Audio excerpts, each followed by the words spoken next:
Hey yo, what is up? Welcome to NinjaGeek Games. Over the next few videos we are doing a solo playthrough of Nemesis campaign, Untold Stories. We're going to be doing this with two characters and we're going to get straight to the setup. So for the campaign play, the mission setup is slightly different from the main game.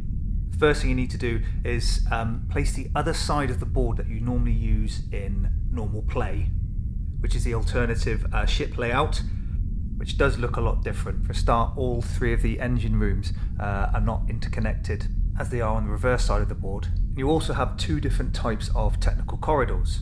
Any noise made in the red ones will go here, and in the blue will go there. The command center tile gets placed on position 11 with a search value of 0.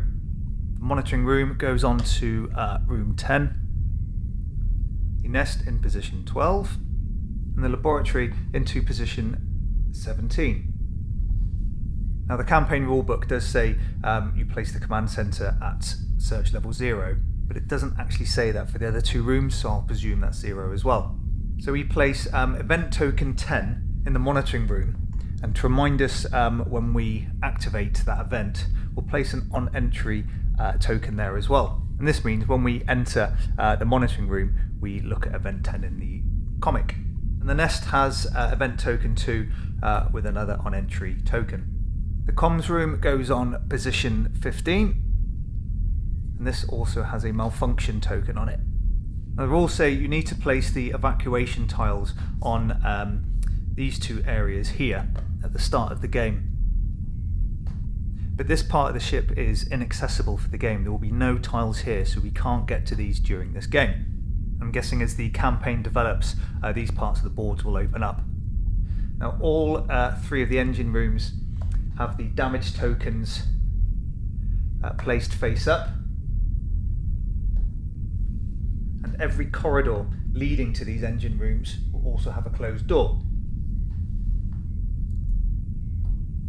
Now I've already randomly assigned characters for the game, and we have the scientist and the mechanic. Now I know normally the action decks will be placed to the left of the player boards with the discard going to the right, but because this is such a table eater, if I did that you wouldn't be able to see it. So I've stuck the action decks at the bottom down here, just to give me some room. Now these characters will start in the command center, and I'm not using the coloured rings that go on the bases because I've painted the miniatures myself. For the miniatures I've used just a basic contrast paint, but if you want to see how I've done that and the intruders, you can look at the previous video and I'll put a link to that at the end of this one. Now from the remaining room 1 tiles, we need to remove the fire control, generator and evacuation hatches, but we've done those already. And this should leave you with 4 room 1 tiles left. These are shuffled and placed randomly on the remaining room 1 spaces on the right hand side of the board. You then need to create a special pool of exploration tokens, which include 1 slime token, 1 door, 1 silence and 1 danger, 1 fire token, and 3 of the malfunction tokens. What you need to do when selecting these is make sure you are going for the lowest item count. What we do with these, we give them a shuffle and we place them on all the tiles that are in the game except the command center.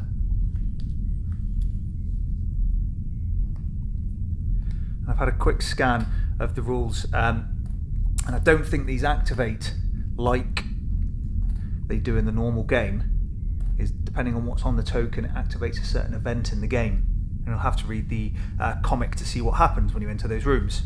So we need to put a time marker on the self-destruct track and not the normal time track. And because we're playing a 2-player game, it goes on position 3. And then we place event token 6 on the skull area, and if this token ever reaches here, we then need to read that event from the comic. So just for the bit of the backstory from the comic, we've returned from a mission and we've arrived at the Sedna outpost on the outer solar system. Our characters are quite happy to be home, and as we're talking to ground control, they uncouple us from the loading bay. They think there's something dodgy about our ship, and what they've done is sent a load of Marines to come and tear down the doors, and our characters aren't happy with that. So our task is to manually engage all 3 engines meaning we have to set their status to working. We have to get to the comms room and send the signal, but to do that we have to remove the malfunction token first, and this represents remotely hacking the Sedna flight controls.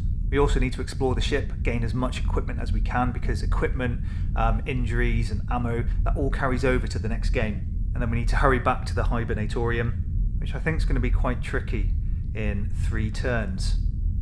So I think something must happen here that either prolongs the game or gives you some adverse effect for the next game. So when we've completed our mission, if all of the engines are green and the signal's been sent, I can then decide to take off. And once the ship takes off, we then progress with ending number 1. So a couple of rule alterations with this game. As I mentioned, this part of the ship is inaccessible. We cannot make it up here or to the evacuation tiles. The exploration tiles or tokens located here are used to trigger special story events. There are no intruders in this game, and we don't need to make noise rolls when moving. And as I said, any items and status does carry over to future missions, and we don't reveal any event cards during the game. So this seems like a bit of an intro game. So let's get started. So we're all set up with the scientist and the mechanic ready to go. Join us for the next video where we begin mission 1. Thanks for watching.